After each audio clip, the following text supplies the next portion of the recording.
చేపల కూర ఇంత బాగా వచ్చిందా? నేనే నమ్మట్లేదు. మీకు కూడా కావాలా? అయితే చూసేయండి. ముందుగా చేపల్ని ఉప్పుతో బాగా కడుక్కోవాలి. ఆ తర్వాత ముక్కలకు ఉప్పు కారం బాగా పట్టించాలి. ముందుగా స్టవ్ ఆన్ చేసుకొని కడాయి పెట్టుకొని దానికి తగినంత నూనె పోసుకోవాలి. ఆ తర్వాత ఎల్లిపాయ, ఉల్లిగడ్డ, పచ్చిమిర్చి వేసుకొని బాగా కలుపుకోవాలి. ఉల్లిగడ్డల్ని బ్రౌన్ కలర్ వచ్చే వరకు బాగా కలుపుకోవాలి. బాగా కలిపిన తర్వాత దానికి తగినంత ఉప్పు వేసుకోవాలి. ఉప్పు వేసిన తర్వాత కూడా మొత్తం కలపాలి. బాగా కలిపిన తర్వాత దానికి తగినంత అల్లం పేస్టు వేసుకోవాలి. అల్లం పేస్టు వేసుకున్న తర్వాత పచ్చి వాసన పోయే వరకు బాగా కలుపుకోవాలి. అల్లం పేస్టు వేసుకోవడం అది మీ ఇష్టం. కొత్తిమీరకు వేసి కూరకు సరిపడా పసుపు బాగా వేసుకోవాలి. మేమైతే పసుపు కొంచెం ఎక్కువ వేసుకుంటాం, అది మీ ఇష్టం.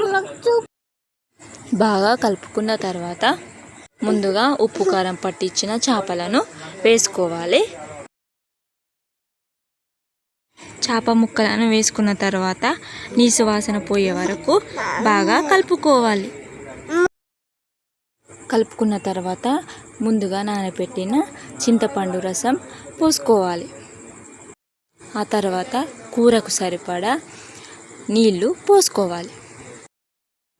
ఈ కూర ప్రాసెస్ మొత్తం మేమైతే సిమ్లో పెట్టుకొని చేసుకుంటాం. మీరు కూడా ఇలానే చేసుకుంటారా చెప్పండి. ఆ తర్వాత మనం ముందుగా పోసుకున్న చింతపండు రసంను బాగా మరిగే వరకు వేసుకోవాలి. మంచిగా కలుపుకున్న తర్వాత సిమ్లో పెట్టి మనం మూత పెట్టుకోవాలి. మూత పెట్టుకున్న తర్వాత 10 నిమిషాలు మరిగించాలి. ఫస్ట్ కొత్తిమీర పొడి వేసుకొని కలుపుకున్న తర్వాత ధనియాలు, దాల్చిన చెక్కతో పట్టిన పౌడర్ని వేసుకోవాలి.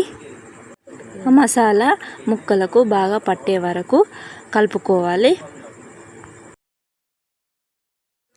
మసాలాలు వేసుకున్న తర్వాత కాసేపు స్టవ్ మీద మరిగించాలి. ఆ తర్వాత మూత పెట్టి కాసేపు అయిన తర్వాత స్టవ్ బంద్ చేసుకోవాలి.